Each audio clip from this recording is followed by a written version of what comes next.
O futebol da Chapecoense cai na Colômbia às vésperas de uma final sul-americana. 81 pessoas estavam na lista de passageiros. As autoridades informam que 75 morreram. 19 eram jogadores da equipe. Entre os mortos também estavam jornalistas da TV Globo. E de outras emissoras que acompanhavam a Chapecoense. Destroços se espalharam por uma área cercada de montanhas e de difícil acesso. Entre os 6 sobreviventes, 3 jogadores: o zagueiro Neto, o lateral Alan Ruschel e o goleiro Follman. Neto foi resgatado do local do acidente só hoje de manhã e está no hospital. Nossos repórteres mostram o esforço das equipes e dos médicos em Medellín, na Colômbia. A dor de parentes e amigos na cidade de Chapecó e em todo o Brasil. A solidariedade de esportistas e personalidades de todo o mundo. E as tentativas de entender o que causou esse acidente. O Jornal Hoje está começando.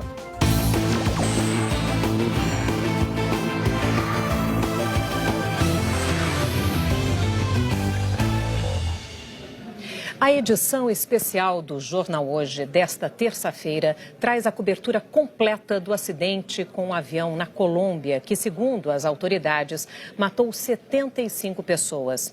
A bordo estavam 19 jogadores da Chapecoense, que participaria pela primeira vez de uma final da Copa Sul-Americana.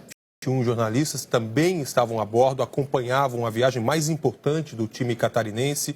A lista total de passageiros da companhia Lamia tinha 81 nomes. O acidente aconteceu durante a madrugada. A delegação da Chapecoense saiu às 3h15 da tarde do aeroporto de Guarulhos, em São Paulo, num voo comercial em direção a Santa Cruz de la Sierra, na Bolívia. Lá pegou um avião fretado da companhia boliviana Lamia, com destino a Medellín. 81 pessoas estavam a bordo, 72 passageiros e 9 tripulantes. Por volta das 10 da noite, no horário local, 1 da manhã em Brasília, entre o município de La Serra e La Unión, o piloto declarou emergência e avisou a torre de controle que o avião estava com uma pane elétrica.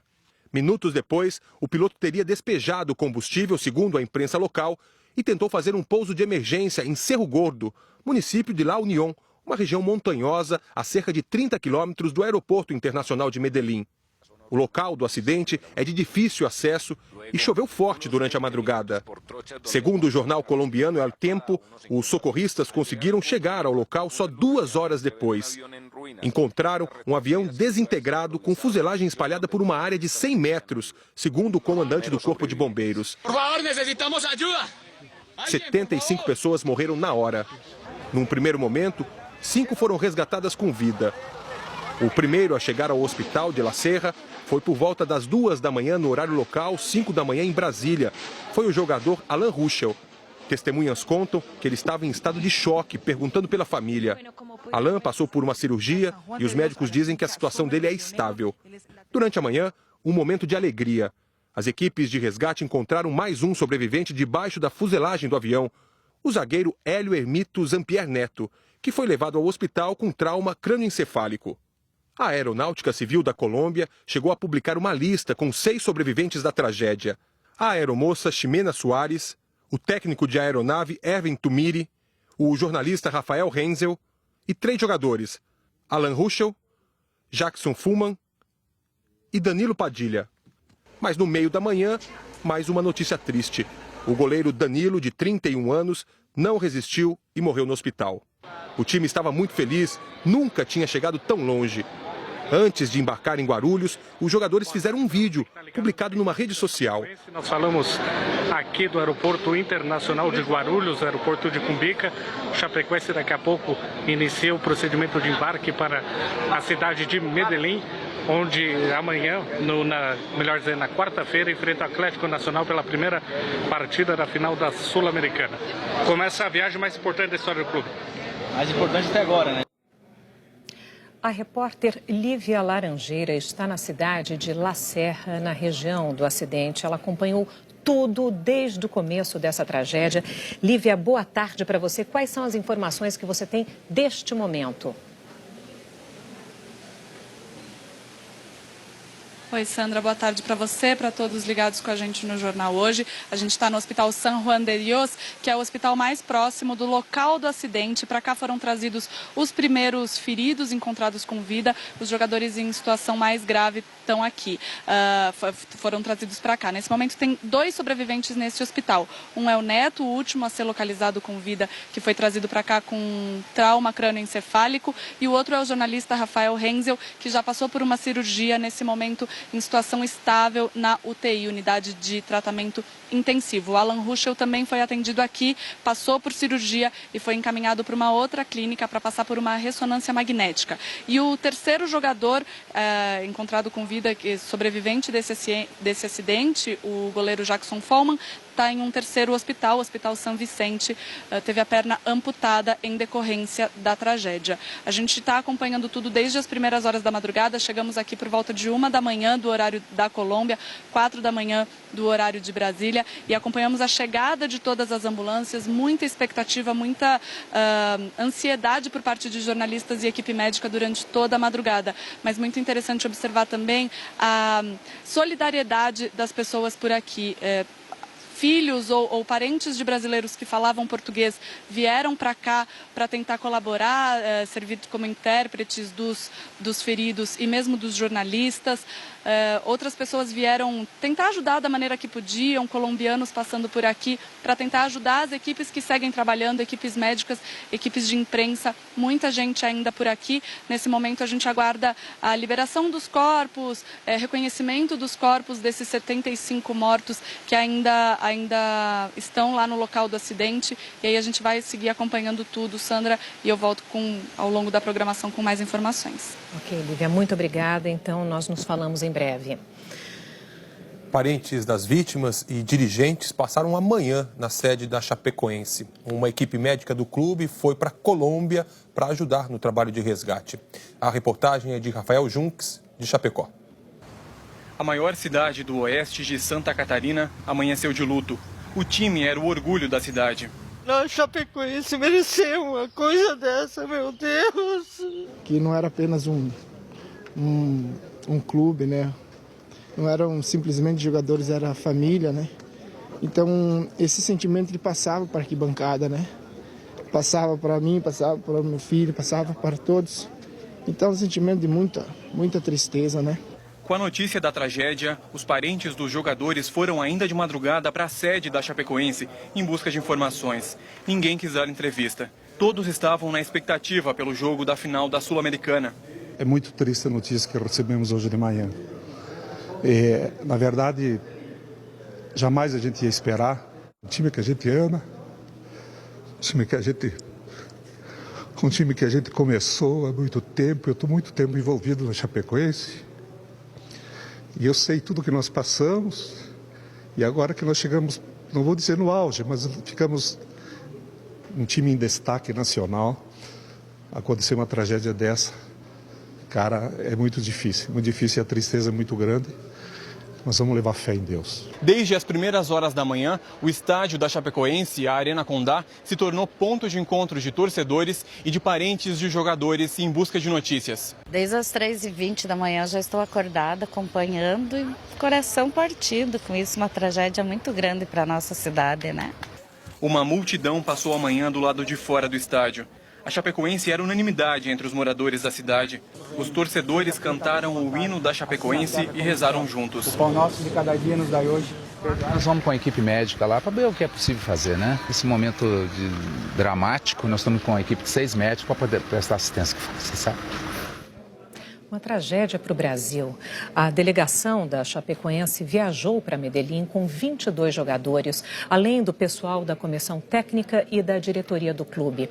19 atletas morreram na tragédia. Danilo, 31 anos, goleiro. Jimenez, 21 anos, lateral. Denner, 25, lateral. Matheus Caramelo, 22 anos, lateral. Marcelo, 25 anos, zagueiro. Felipe Machado, 32 anos, zagueiro. Tiago, 30 anos, zagueiro. Josimar, 30 anos, volante. Gil, 29, volante. Sérgio Manuel, 27 anos, volante. E Matheus Bittencourt, 21, volante. Kleber Santana, 35 anos, meia. Arthur Maia, 24 anos, meia.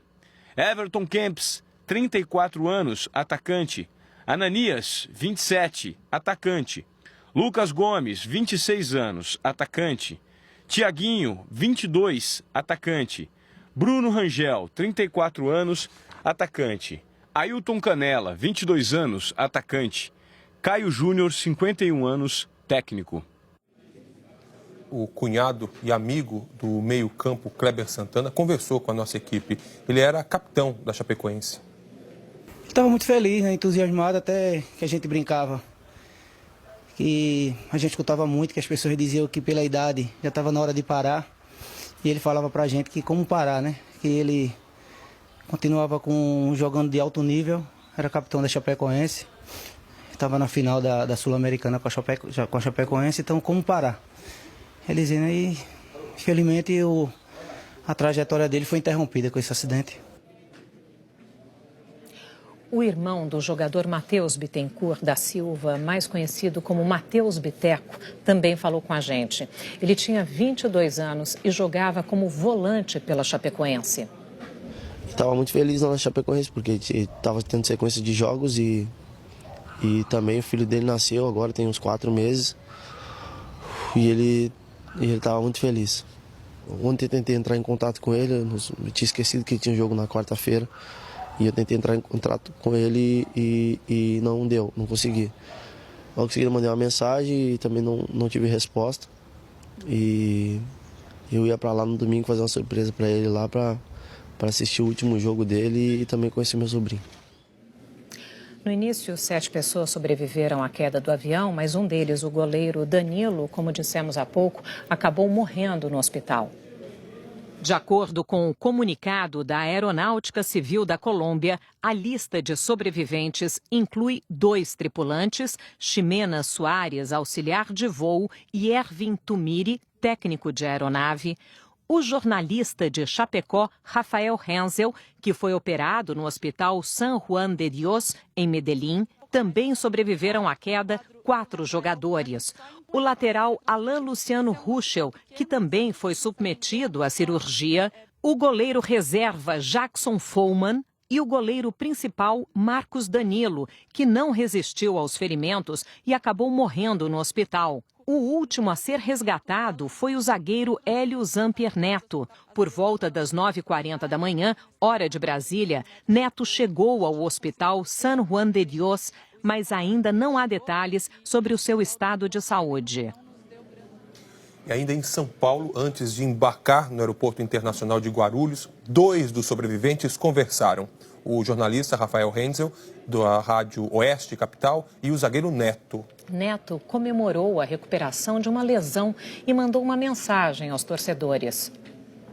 Tive um momento de lesão, né? Uma lesão importante, e eu também não imaginava, como assim também quando eu voltei, não imaginava que as coisas fossem acontecer tão bem como aconteceram. É um momento que eu sei que Deus colocou na minha vida, preparou isso antes de eu me machucar, eu já sabia que isso iria acontecer e fico feliz, grato, porque não é toda hora que a gente chega na final da competição internacional, a gente tem que valorizar isso e agradecer a Deus por esse momento, dando o nosso melhor em campo, lutando até o final, saindo esgotado como a gente tem sabe de campo, porque momentos como esse passam na nossa vida e de repente não voltam mais. E a gente tem que valorizar esse momento e dar o nosso melhor dentro de campo. Beleza, muito obrigado. Neto, dá um recadinho pro torcedor que tá lá em Chapecó, que tá ansioso também. Torcedor chapecoense, a gente está aqui no aeroporto de Guarulhos, a gente conta com a fé, com as orações de vocês aí, para que a gente possa ser fortalecido cada vez mais, uma grande final, um grande jogo, a gente espera o apoio de vocês aí. Obrigado por tudo, a gente agradece já pelo apoio que foi dado contra o São Lourenço e a gente espera que a gente possa fazer um grande jogo e levar esse segundo jogo aí com um resultado melhor lá para Curitiba. O pai do lateral Alain Ruschel está tentando embarcar para a Colômbia para acompanhar de perto a situação. As irmãs de Alain, Amanda e Alicen, e um amigo falaram hoje de manhã. A gente está no aguardo, né, esperando, porque a gente não sabe certo realmente qual é o estado realmente do Alan. Se ele está da mídia. O grupo estava muito fechado, que eu frequentava o estádio lá, tinha acesso ao vestiário. O grupo fechado, o grupo estava bem. Aconteceu essa tragédia. Bom, a cidade de Chapecó, assim como todo o Brasil, estava se preparando para uma festa, né? É a festa lá da Chapecoense para a final da Copa Sul-Americana. Mas acordou com essa notícia, com essa tragédia. Por isso a gente vai até Chapecó, lá na Arena Condá, onde está o repórter Ricardo Vondorf, que vai trazer as informações para a gente. Ricardo. Olá, Evaristo. Olha, a gente chegou agora há pouco, há poucos minutos, aqui na Arena Condá, que é o estádio da Chapecoense, e o pessoal, a torcida da Chapecoense está se concentrando aqui nessa área. Agora aqui o pessoal da torcida jovem começa a fazer uma oração. Esse pessoal fez um mutirão, trouxe sanduíches e vai ficar aqui de vigília. Nesse momento, faz uma oração, uma forma de encontrar conforto, consolo e mandar boas energias para as pessoas que perderam seus entes queridos. A gente teve pouco tempo de fazer um contato, de perceber a cidade, porque a gente veio direto do aeroporto para cá. Mas as ruas estavam vazias, as ruas estavam com bandeiras da Chapecoense, do Brasil. Enfim, como você falou, a cidade foi de uma euforia absoluta. A Chapecoense estava na final do seu primeiro torneio internacional, a Copa Sul-Americana, o segundo torneio mais importante do continente. E de uma hora para outra, este acidente terrível, matando dirigentes, jogadores, pessoal da imprensa. O clima é de luto coletivo, o clima é de consternação, o pessoal vai ficar de vigília aqui. A prefeitura decretou 30 dias de luto, as aulas foram suspensas e todas as atividades ligadas ao Natal e ao Ano Novo foram suspensas aqui em Chapecó. Esse pessoal, então, continua, vai ficar aqui em vigília, né? E nesse momento busca conforto, consolo, fazendo orações, Evaristo. Muito obrigado, Ricardo, pelas suas informações. A gente vê nessas imagens muito jovens também, né? Muito jovens. Todos os jogadores eram muito jovens, né? Começando uma vida brilhante, um momento único desse time. E a gente vai relembrar outros acidentes com equipes esportivas. O mais recente foi em 2011, na Rússia. Um time inteiro de hóquei no gelo morreu num acidente aéreo. Em abril de 1993, a seleção de futebol da Zâmbia morreu quando o avião explodiu. O acidente foi na decolagem, no Gabão. A equipe ia disputar uma partida pelas eliminatórias para a Copa de 94. Todas as 30 pessoas a bordo morreram. Em 1987, um avião da Marinha Peruana caiu no mar de Ventanilha, no Oceano Pacífico, matando 43 pessoas, inclusive 16 jogadores de futebol do Aliança Lima, que dominava o campeonato peruano daquela temporada e retornava de uma vitória sobre o Deportivo Pucallpa, na casa do adversário. Em 1972, um avião com a seleção uruguaia de rugby caiu na Cordilheira dos Andes. 45 pessoas estavam a bordo. Os 16 sobreviventes viveram em condições extremas por 2 meses até serem resgatados. O caso virou filme. Em 1969, 16 jogadores da equipe boliviana The Strongest morreram quando o avião em que eles estavam bateu em uma região montanhosa, a cerca de 100 quilômetros de La Paz. Em 1958, 28 pessoas morreram, entre elas 8 jogadores do Manchester United, num acidente aéreo na Alemanha. O time voltava de um jogo pela Liga dos Campeões da Europa. Uma tempestade de neve provocou a queda. Em 1949, a equipe do Torino, que era a base da seleção italiana que jogaria a Copa do Mundo no Brasil no ano seguinte, estava no avião que caiu perto de Turim. A aeronave se chocou com uma das torres da Basílica da cidade antes da queda. Ninguém sobreviveu. O avião que transportava a delegação da Chapecoense para Medellín, na Colômbia, tinha 17 anos. O modelo é um Avro Regional Jet 85, também conhecido como Jumbolino. É produzido pela fábrica inglesa British Aerospace. O avião tinha matrícula CP2933 e podia levar 95 passageiros. O avião